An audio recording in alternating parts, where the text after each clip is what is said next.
estive hoje, no dia 30/11/2016, nesse evento aqui. Eu ganhei uma plaquinha espetacular. Quero agradecer o pessoal da PAI por ter me convidado e me dado a plaquinha. Um evento, o primeiro encontro de educação da PAI, sem o qual o sucesso do evento não seria alcançado, Nepomuceno. Maravilha, estive lá fazendo um debate sobre educação 3.0. E vocês já sabem, Nepo, pai de santo, uberizando almas e mentes. No caso da educação, weizerizando almas e mentes. Dá uma olhadinha aí no que rolou lá naquele dia. Vou fazer uma propagandinha. Educação 3.0, a weizerização do aprendizado. O link está aqui embaixo, é um livrinho que eu escrevi, em que eu apresento o cenário que eu estou vendo para a educação no médio e longo prazo. Se você tem interesse, dá uma olhadinha no link e depois me diz o que você acha. Bom dia, eu não sou educador, eu sou especialista, sou um cenarista, sou especialista em análise do que provavelmente vai acontecer na sociedade diante da atual revolução digital. Eu estudo isso há 20 anos, já mudei algumas vezes de paradigma, porque quando eu comecei esse estudo para valer no meu mestrado e depois no doutorado,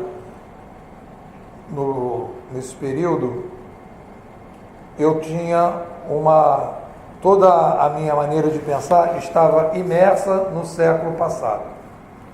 E aprender, no fundo, é você desconhecer aquilo que você conhece. Então você olha para fora, volta para dentro, olha para fora, volta para dentro. E eu vim trabalhando com as organizações ao longo desse tempo e com os meus alunos. Então, as organizações e os meus alunos me mostraram aquilo que eu deveria repensar e aquilo que eu deveria pensar diferente.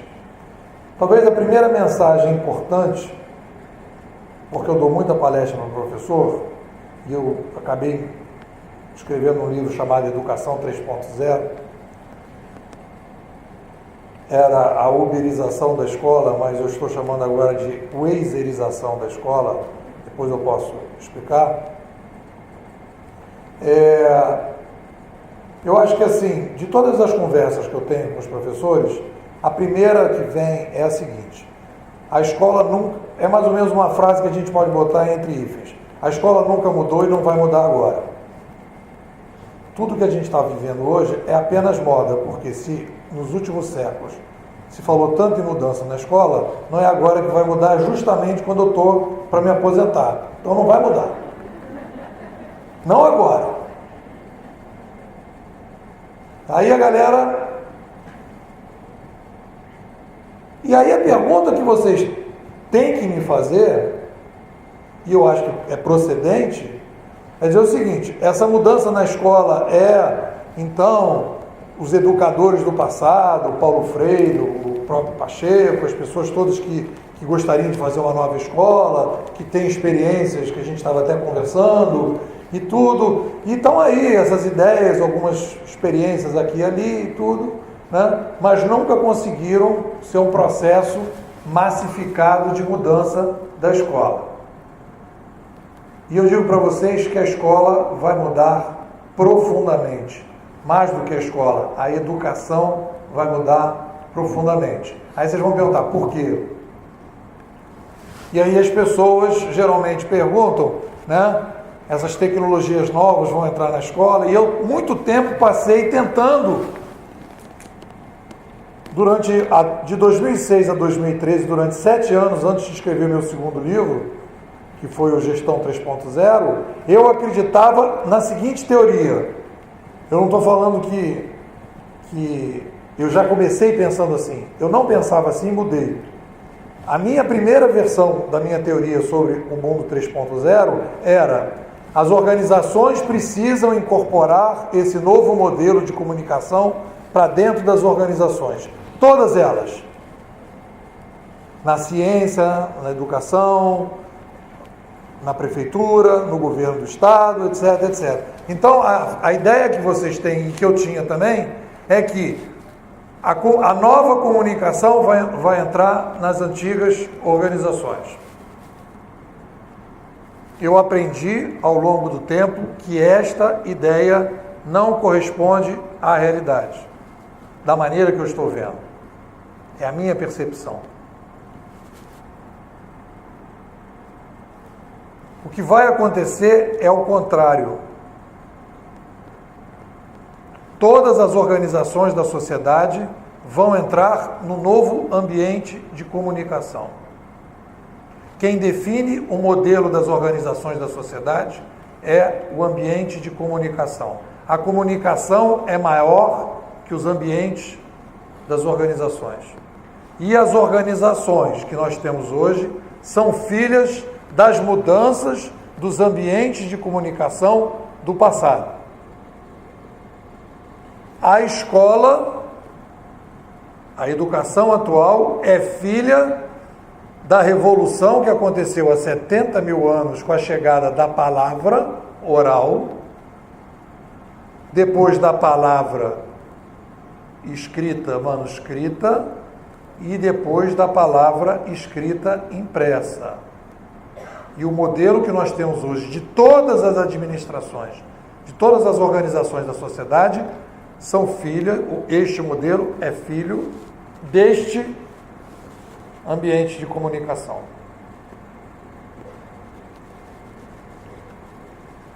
Nós estamos passando hoje pela maior revolução da história do Sapiens.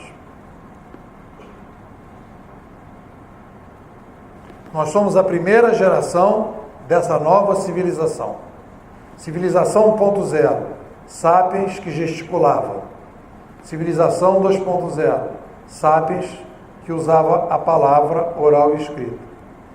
Civilização 3.0, o Sapiens que clica.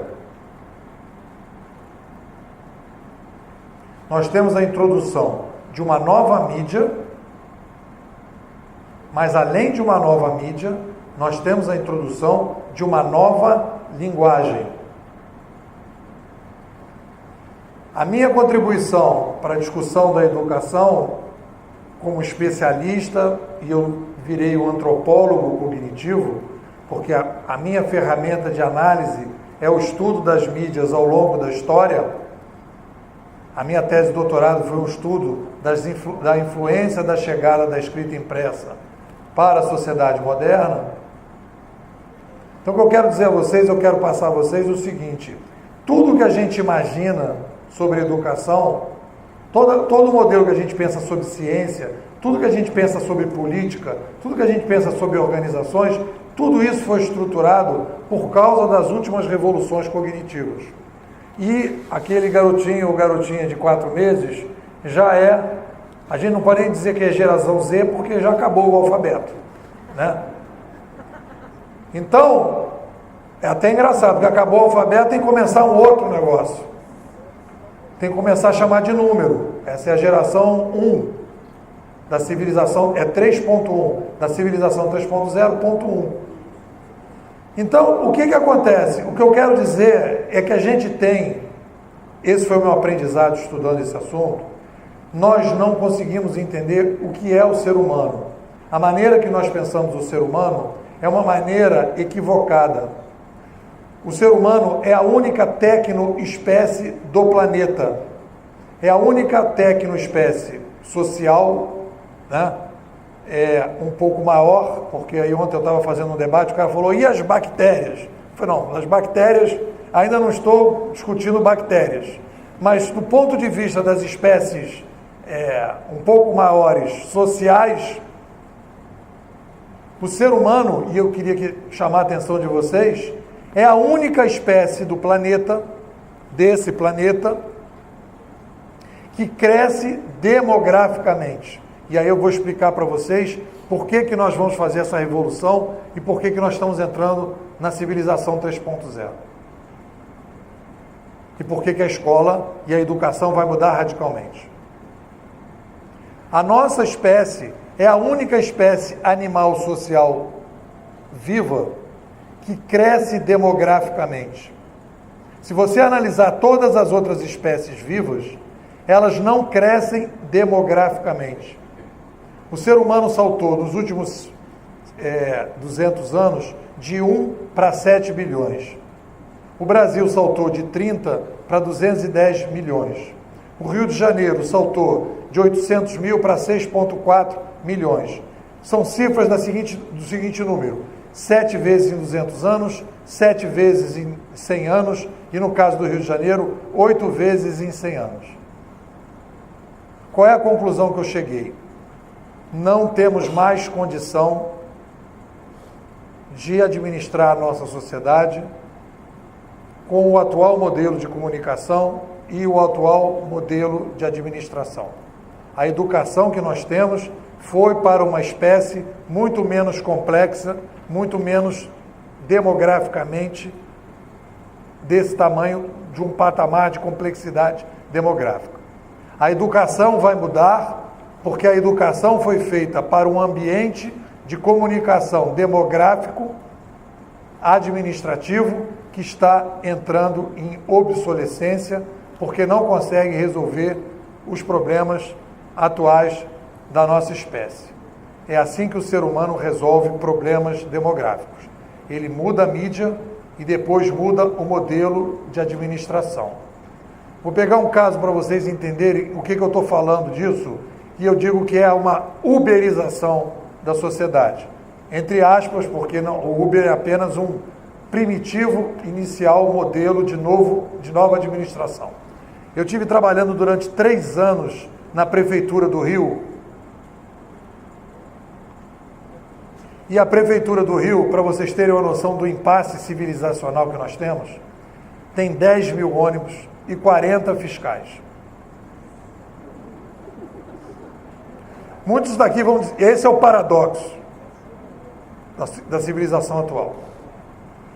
Quando a gente coloca esse paradoxo, a pergunta é: como eu resolvo o problema de 10 mil ônibus com 40 fiscais? Muita gente vai dizer, precisamos aumentar os fiscais. Aí ele vai chegar no final do ano e não vai ter 13º. E aí a pergunta é, como é que a gente resolve esse problema? Está aí o problema. E aí eu digo para vocês, não resolve pelos meios tradicionais que nós temos. E a gente vai aplicar isso também para a educação.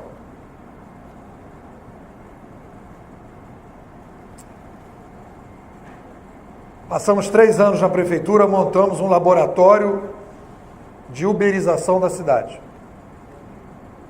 Como é que o Uber está ensinando para a gente a resolver problema? Muita gente está com pena dos taxistas, né? O coitado dos taxistas. Mas eu quero lembrar a vocês que os taxistas do Rio de Janeiro estavam descontrolados. Eles faziam o que queriam com você dentro do táxi.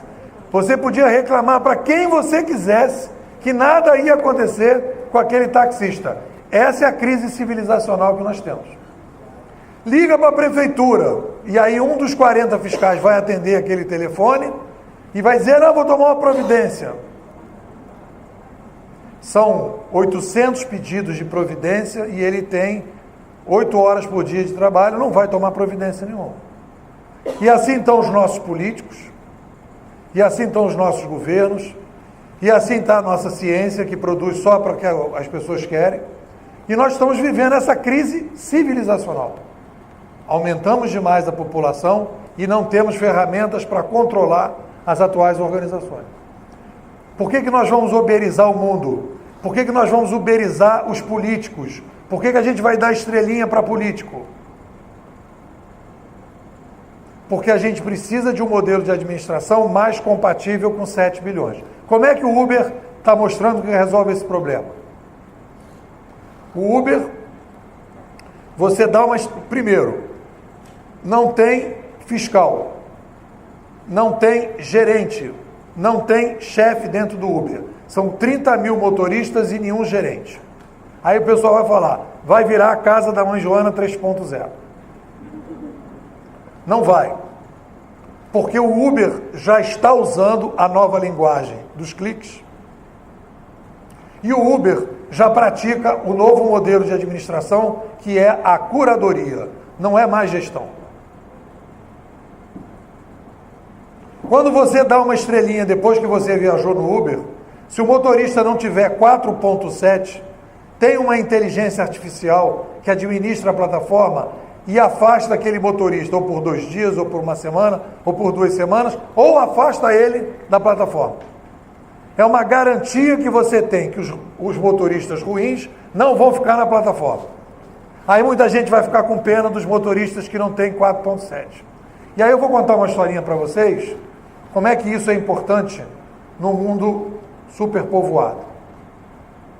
Quando a gente estava na prefeitura, e é isso que me mobilizou bastante, e eu falo isso para todas as palestras, quando a gente estava discutindo a uberização da sociedade e essa vontade que a gente tem de botar celular na mão de cada cidadão para fiscalizar tudo, um motorista que já tinha reclamação na prefeitura e um passageiro que já era um cara encrenqueiro em todos os ônibus que ele entrava, brigaram dentro do ônibus, na Ilha do Governador.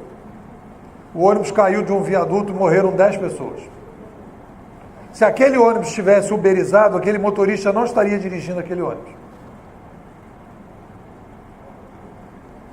Então, nós estamos vivendo o início de um novo processo na sociedade. A uberização, que está ainda em primórdios, vai afetar todas as instituições da sociedade e a educação. A educação é responsável por 3 coisas na sociedade. A educação, depois eu vou falar das 3 coisas. A educação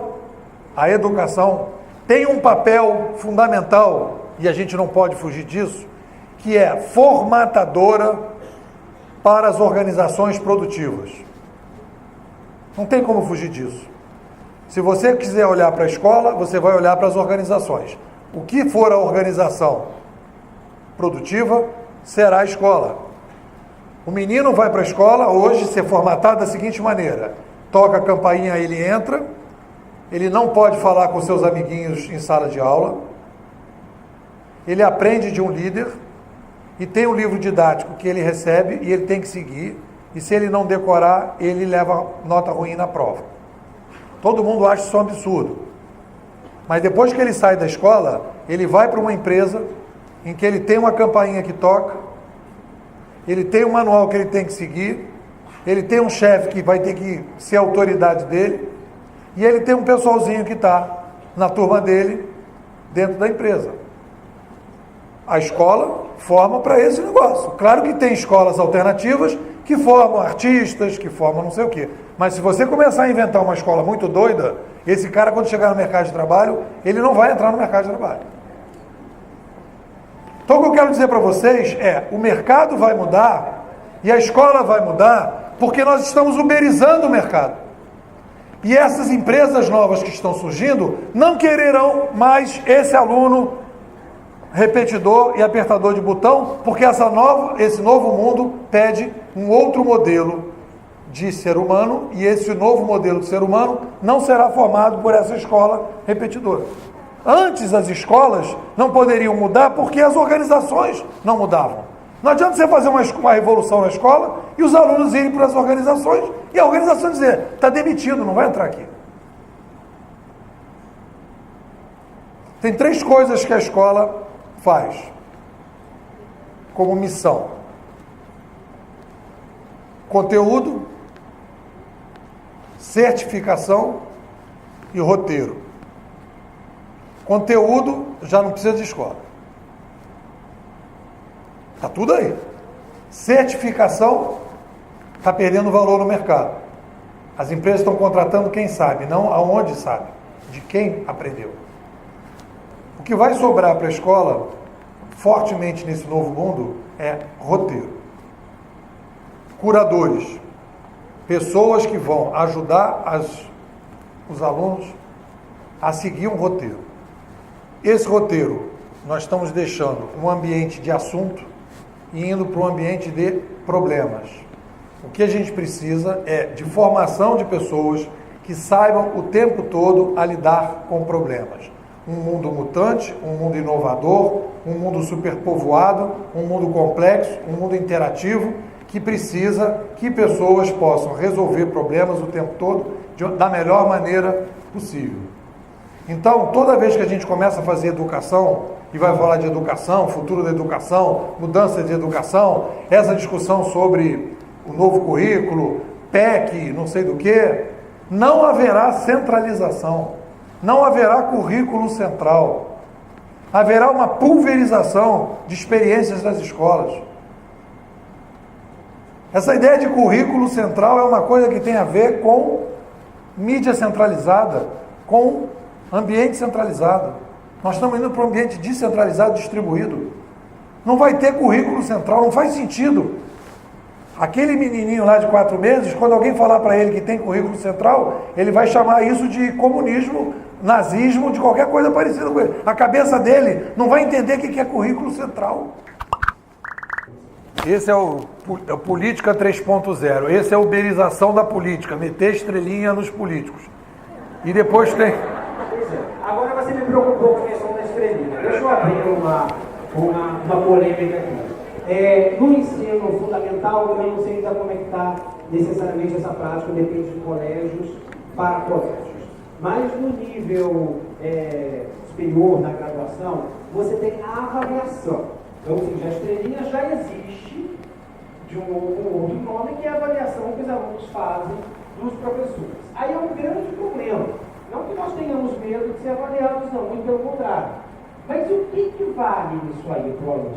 É o professor que exigiu o conteúdo, é o professor que foi, a gente fica muito pressionado nisso, o professor que foi rígido ou o professor que fez por mole, não exigiu tanto e deu nota boa para todo mundo para ficar bem na estrelinha. É um grande problema. Se a gente... É aquela coisa, eu não posso comparar tomate com kiwi. Eu não sei se vocês sabem, mas se vocês plantarem um pé de tomate, vai nascer tomate. Não sei se vocês sabem disso. E se você plantar kiwi, vai nascer kiwi. Esse que é o grande problema que a gente tem na sociedade hoje. Nós estamos vivendo uma revolução muito rápida. As outras revoluções cognitivas deram tempo de respirar. Hoje a gente não está tendo. A última revolução cognitiva, que demorou aí, a do papel impresso em 1450, demorou 350 anos para a gente construir a República. Então teve algumas gerações para se preparar. Nós não temos tempo. Então, o que a gente pensa normalmente é que é uma coisa de continuidade. A gente está vivendo a escola atual, vai dar um saltinho e vai para outra. A outra escola, esse outro modelo de educação, ele nasce num outro paradigma. Então, olha só, nós não vamos, quando a gente, eu vou falar algumas coisas que vocês vão achar meio absurdas, mas tudo bem, eu estou acostumado.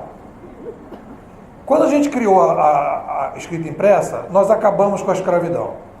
A chegada do mundo digital vai acabar com a carteira assinada. Por que você está falando? Um aluno não vai ter professor e aluno, porque o aluno vai escolher qual é o seu tutor dentro de um ambiente digital. E o cara que vai ganhar a estrelinha no ambiente digital, o cara não é obrigado a estudar com ele. Ele vai optar por aquele cara. E ele vai escolher o tutor dele a partir de um critério dele de avaliação, a partir das avaliações de pessoas que têm o mesmo problema que ele acha que tem a ver com aquela pessoa. Então, não é... Porque hoje a gente pensa assim, eu sou avaliado em sala de aula. Nesse ambiente que a gente tem hoje, o professor vai ser avaliado pelo aluno, porque o professor tem uma autoridade, vai dar nota, vai passar o aluno, então o aluno vai ficar com medo do professor. Isso é um ambiente, não tem nada a ver ter estrelinha nesse ambiente, não funciona. As pós-graduações têm avaliação de professor, de estrelinha, mas tem sempre aquele problema. O que eu estou falando é uma outra coisa, a gente tem que pensar com uma outra cabeça. Vai ser muito mais autodidático o processo. As pessoas, quando trabalham com problemas, vão escolher, por exemplo, eu tenho um problema de energia solar. Quem são as pessoas que estudam energia solar? Aí tem lá 10 pessoas indicadas pela plataforma, que a plataforma sugere, olha, se você quer discutir energia solar no sertão do Nordeste, tem 3, 4 caras aqui que são os caras que parece que são as pessoas mais interessantes nesse processo. Aí ele vai fazer contato com o cara, vai pagar aquele especialista, vai ser curadorado por ele, vai ter uma curadoria com aquele especialista vai resolver, aí no final o especialista vai avaliar e a pessoa vai avaliar, e aquilo fica na plataforma. O próximo que vier dizer, pô, esse cara é um cara legal, já foi bem avaliado. É mais ou menos parecido com o Mercado Livre. Então vai ser um processo meritocrático de avaliação em torno de problemas. Por que vai ser assim? Por que eu acho que vai ser assim? Porque o mundo que nós estamos entrando, super complexo, super distribuído, não permite que a gente tenha um modelo atual em que você vai ficar anos dentro de um ambiente, gastando uma fortuna, recebendo uma série de informações totalmente desnecessárias. Quem fez o prefácio do meu livro, Educação 3.0, foi o Ronaldo Mota, reitor da Estácio de Sá. Eu peguei o meu livro que eu tinha começado a escrever, joguei fora e comecei com a frase dele que eu quero trazer para vocês. Ele disse o seguinte, e isso vale para essas experiências que a gente tem de escola modelo de excelência. Ele falou o seguinte, inovação na educação é quantidade na qualidade e qualidade na quantidade. Não adianta a gente criar uma escola para 200 pessoas com uma qualidade espetacular se ela não pode ser replicada para 200 mil pessoas. Não vai resolver o problema da educação. Você tem que montar um modelo que tem que ser o seguinte, esse modelo eu boto para 200 e daqui eu posso botar para 200 mil. Esse é o modelo que a gente precisa para dar o salto de educação. E esse modelo só vai ser feito dentro do ambiente da curadoria, problemas curadores, dentro de plataformas. A gente precisa começar a pensar em escala. Não adianta criar uma escola que vai atender meia dúzia de pessoas, todo mundo vai ficar satisfeito e 99,99% das pessoas não vão ter aquela escola, porque aquela escola, pelo custo, por tudo, não é replicável. Duas perguntas. Exercendo o poder de síntese do nosso tempo.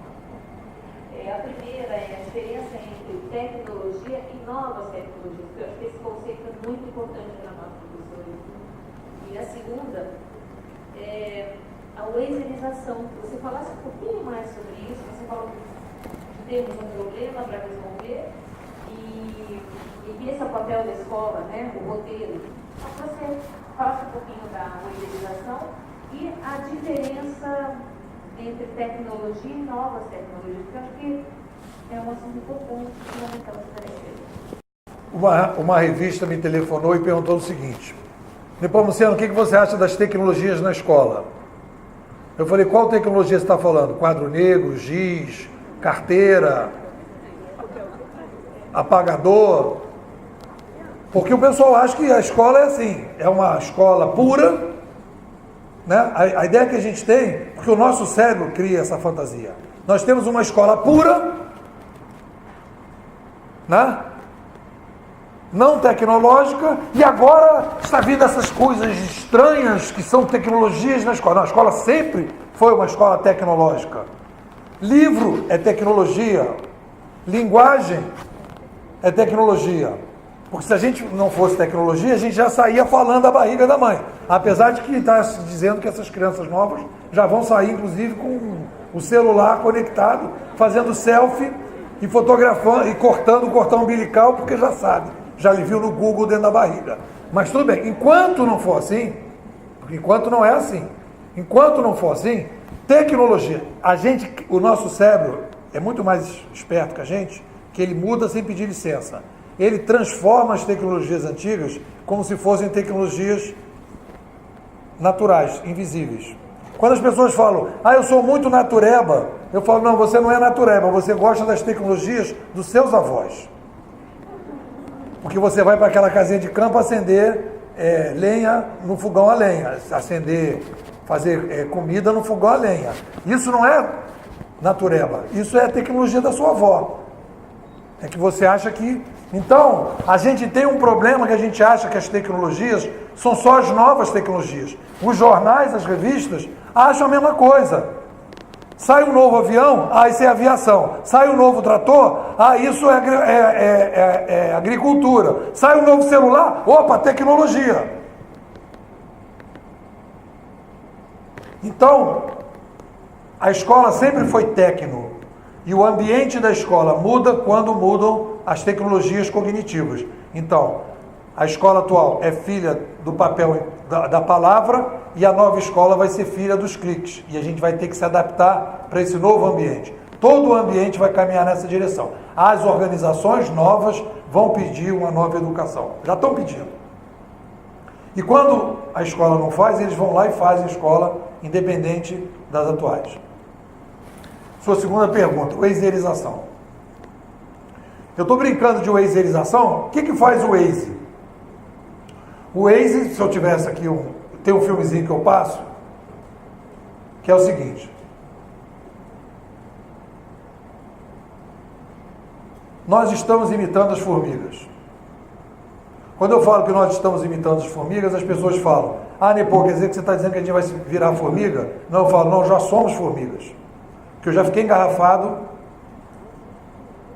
no metrô de São Paulo em pé. E eu perguntei para o cara do lado, o que é isso? Ele falou, engarrafamento em pé.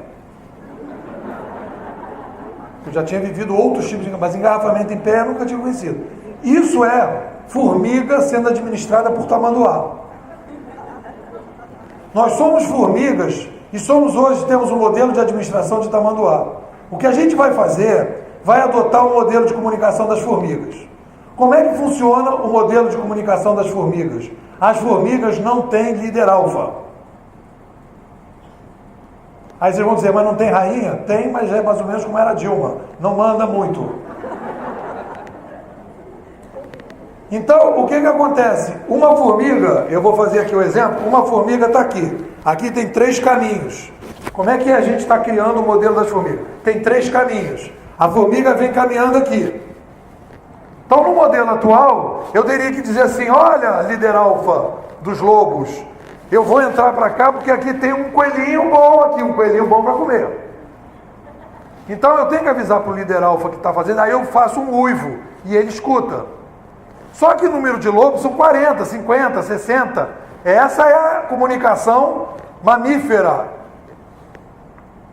Quando eu começo a aumentar a complexidade, o ser humano faz isso, eu começo a evoluir a comunicação. Aí eu vou adotar das formigas, que é o que a gente está fazendo, vocês não sabem. Mas eu vou mostrar que vocês vão ver. Eu estou caminhando aqui, Estou caminhando. Aí aqui eu olho, a formiguinha olha, não tem comida. Aqui olha, não tem comida. Opa, comida aqui. Vou entrar nesse caminho, não é você que eu vou comer. Entrar nesse caminho. Eu vou entrar nesse caminho aqui. Quando eu entro nesse caminho, a formiga avisa a todas as outras como? Sabe como é que ela faz? Ela curte o caminho. Ela com a bundinha dela, que ela não tem teclado, ela vai marcando o caminho. E ela vai marcando o caminho dizendo, eu estou vindo para cá para ver se tem comida. E as outras estão vendo, quando estão passando aqui, que aqui está rolando uma pesquisa de tem gente vendo um vídeo no YouTube, não sabe se é bom ou não é, deixa o cara ver se é bom, ou no Netflix. Quando a formiga volta que tem comida, ela já muda o rastro. O que ela faz? Ela vem dizendo, tem comida. Quando ela vem e passa aqui, dizendo que tem comida, todas as outras já entram direto, porque sabem que tem comida. Não há comunicação oral. Está dando para entender a linguagem dos cliques? Eu supero a palavra. Eu acabo com o gestor porque eu mato a palavra. É por isso que o Uber é possível, porque é uma comunicação de uma espécie mais complexa. Então nós estamos fazendo uma mudança radical na sociedade, porque eu estou introduzindo na sociedade um novo modelo de comunicação e uma nova linguagem, que vai resolver o problema dos 10 mil ônibus 40 fiscais, que vai conseguir controlar de novo os fiscais, que vai resolver o problema, inclusive, da ciência da academia, que o cara publica, aí vai alguém dizer se é bom ou não, não tem clique, ninguém avalia, e cada um vai produzindo o que quer da sua cabeça, na academia. Todos esses problemas vão ser resolvidos com a uberização. Isso que é o Wazerização. É eu colocar roteiros para as pessoas escolherem caminhos através dos cliques para eu resolver problemas da maneira mais fácil possível. E o que eu quero dizer para vocês? A Wazerização consegue resolver quantidade na qualidade e qualidade na quantidade. Se eu fizer uma experiência para 2.000, depois eu posso botar 2 milhões de pessoas estudando nesse modelo. Na minha humilde avaliação, não há outra alternativa se a gente quiser falar a sério sobre educação e futuro. Tem uma discussão que eu faço com os meus alunos e às vezes eu faço umas mentorias com pessoas. Eu já ouvi, porque vocês são preparadores de pessoas que vão ser entregues nas organizações. E eu trabalho com as organizações que são pessoas que foram entregues por vocês. Os profissionais que estão nas organizações foram formados por vocês. Né? Então, quando você chega numa organização, hoje todas as organizações da sociedade estão falando que agora estão focadas no cliente e não estão dando mais facada no cliente. Saíram da facada para ser focada no cliente. E querem se comunicar com os clientes. E todas as organizações falam disso, empatia. Só que não existe comunicação, não existe a possibilidade de uma comunicação horizontal e plena se você chega para um determinado cidadão e fala o seguinte: pô, colabora aí, como já ouvi na organização. Aqui, colaborar pode, não pode é participar. Aqui pode inovar, mas desde que não mude muita coisa. E aí o professor chega para os alunos: vamos aí participar, todo mundo, vamos discutir, etc. Tal. Mas o que vai cair na prova é isso aqui, ó. Se o garoto começa a falar com o garoto do lado, tu já manda embora porque está atrapalhando a sala de aula. Não é para falar com outro coleguinha. Então, o que acontece quando a gente fala de empatia, e aí vocês vão me desculpar, mas eu chamo isso de enrolation, porque o que a gente faz hoje é enrolation. Empatia é igual a enrolation. Porque eu tenho que convencer o cara que aquilo, a minha verdade, ele vai ter que dizer que é a verdade dele também. Então, o que a gente tem que trabalhar nessa nova perspectiva, como é que você quebra esse problema de comunicação nas organizações, na educação? Se você trabalha com problema e não assunto, e hoje a educação toda é focada em assunto e não em problema, quando você tem um problema, problemas estão em aberto.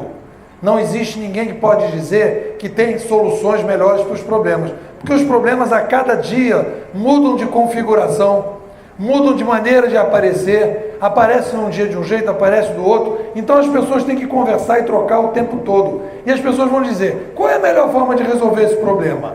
Mas para isso, você vai ter que ter uma sociedade inovadora, organizações inovadoras, organizações que queiram mudar. Se as organizações não quiserem mudar, se as organizações quiserem manter a sociedade do jeito que estão, se as organizações não quiserem se comunicar com seus consumidores, a escola vai formar alunos para essas organizações. Não adianta a gente fingir. E a empatia do professor vai ser a empatia do gerente. Finge que você vai opinar, como eu já ouvi várias vezes. Ó, você pode falar o que você quiser aqui, mas no final de tudo, você segue a metodologia, porque é isso que a gente tem, isso que a gente quer e a gente precisa. O modelo é esse. Eu queria te provocar um pouquinho, porque me permitiram até discordar da frase do professor Anastácio, porque a questão do modelo replicável, talvez a gente possa ter ali um ruído nisso. Por que eu digo isso? Eu viajei o Brasil inteiro, quando você fala de escola, essa ideia do currículo, do curador, é uma ideia já, né, que já está em andamento. Se a gente for pensar, a Escola da Ponte começou isso há muito tempo, o Projeto Âncora faz isso, essa ideia de que você não tem mais um professor, você tem um curador para os assuntos que te interessam, para os quais você tem uma orientação para aquilo. Acho que isso já está em andamento, não na velocidade como você diz que vai acontecer. A ideia do modelo, porque a gente tem um Brasil muito, né, diverso. A gente tem só 70% das escolas brasileiras com banda larga, 34% das escolas brasileiras com quadra de esporte, que é o mínimo que deveria ter de uma estrutura. Enfim, a gente está falando de estrutura, né, que são diferentes no Brasil. Você acha que essa ideia né, dessa ideia da formiga. Vai ser para o Brasil todo? E em que tempo? Porque a gente, quando você falou do currículo único, eu sou a favor da base, não da ideia de currículo único, mas da base. E a gente viaja para o Brasil e tem redes que os professores, não são os professores que estão aqui, a gente pode até falar que aqui há uma elite no Brasil pela quantidade de relações que vocês vivenciam, né? Enquanto em outras regiões tem professores que estão lá sozinhos mesmo, naquela escola, que vai ter que viajar 2 horas até para falar com a rede. Não tem internet, não tem... E chega para ele aquele material didático de mais baixa qualidade, que comprou da editora que foi lá vender, aquela editora do parente, do amigo do prefeito, que foi lá vender o livro e o cara só sabe usar aquilo, porque ele teve uma formação inicial muito ruim.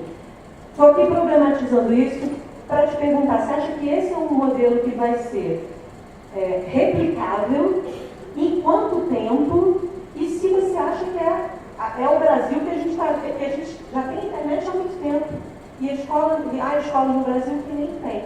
Então, assim, será que essa ideia da curadoria não está mais ligada, é uma dúvida mesmo, aos grandes centros do que às escolas do Brasil que são mais distantes desses grandes centros, e inclusive dessa ideia de uberização, que eu fui a João Pessoa, não tem Uber em João Pessoa, por exemplo, que é uma capital, não chegou lá. Olha só, primeiro que é ótima essa pergunta, ela de vez em quando vem e é ótimo porque a gente pode explicar determinadas coisas. Quando eu estou falando de curadoria, e eu estou falando de uberização, e eu estou falando de wazerização, isto não é um modelo educacional. Isso é uma mudança civilizacional que está acontecendo independente qualquer coisa. Essa é uma característica de uma revolução cognitiva. De uma hora para outra, 3, 4 bilhões de pessoas no mundo estão operando de uma outra forma. Isso explica Lava Jato, isso explica impeachment, isso explica a eleição do Trump, isso explica a Inglaterra ter recusado, explica o acordo de paz. Mudanças começam a acontecer totalmente inexplicadas porque o modelo muda completamente. Porque novos atores começam a atuar que não tinham voz e não podiam atuar. Não estou valorando se isso é bom ou se é ruim, eu estou dizendo que muda o coeficiente. Então essa é a mudança. Então, a primeira coisa que eu estou falando é que eu não estou falando que curadoria e wazerização é um processo educacional. Não é isso. Isso é uma coisa que está sendo implantada em todas as organizações da sociedade como uma saída civilizacional. Em cima da curadoria virão os projetos educativos para se aproveitar dessa curadoria, que podem ter várias possibilidades. Você tem hoje nos Estados Unidos a escola invertida. O garoto fica em casa ouvindo os professores e vai debater em sala de aula. É um tipo de curadoria.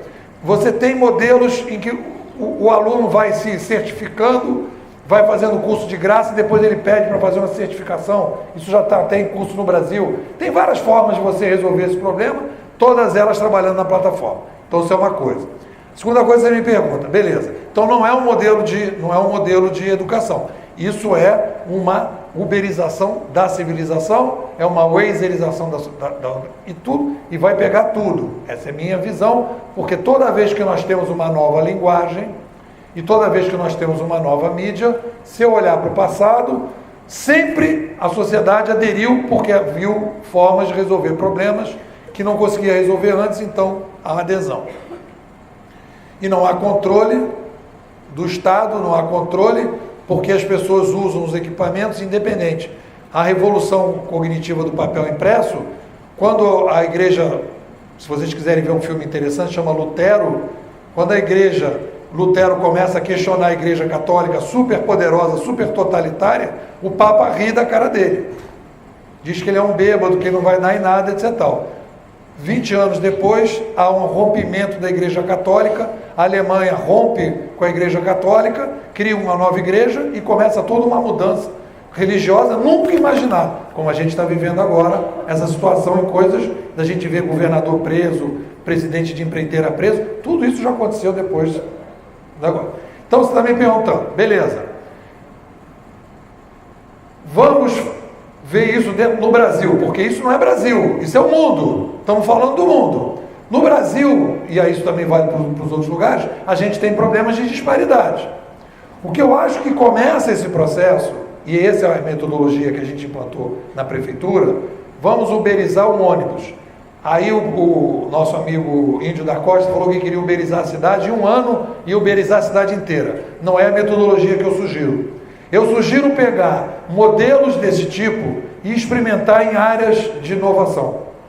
Em 4, 5, 6, 10 áreas de inovação, para ver como é que é o negócio. Experimentar. Voluntários, outra coisa importantíssima. Não é assim, você vai ser obrigado a fazer. Quem não está satisfeito com a escola, quem quer ser mais criativo com a escola, quem quer fazer um negócio diferente, vai ter milhares de pessoas querendo fazer isso. E aí você vai botar os voluntários para fazer. Vai fazer a primeira experiência, o primeiro ciclo, o segundo ciclo, o terceiro ciclo, e vai se expandindo. Eu não acho que vai massificar. Agora, o que a gente não tem hoje na sociedade, e é isso que está faltando, e é por isso que esses encontros são importantes, é entender o seguinte: o futuro da educação vai ser muito diferente desse passado da educação. E a gente, e o Brasil tem que fazer isso, tem que criar polos pilotos. Porque o Brasil tem um problema que a Dinamarca não tem, os Estados Unidos não tem, a Europa não tem. Eles têm um problema de educação que é, temos uma educação que está mais ou menos, mas nós temos uma educação que funciona para todo mundo. Nós temos um déficit de educação, que o nosso amigo aqui está falando, está mostrando. Nós temos um déficit de educação, a gente não pode dar pulinho. O Brasil não tem condição de dar pulinho. O Brasil tem que ser de salto triplo. Porque se a gente não der salto triplo, a gente não chega. A gente não tem que pensar que a gente tem que dar pulinho e copiar os outros. A gente tem que inventar uma forma que a gente consiga resolver o problema de milhões de crianças rapidamente. Porque não adianta dar pulinho.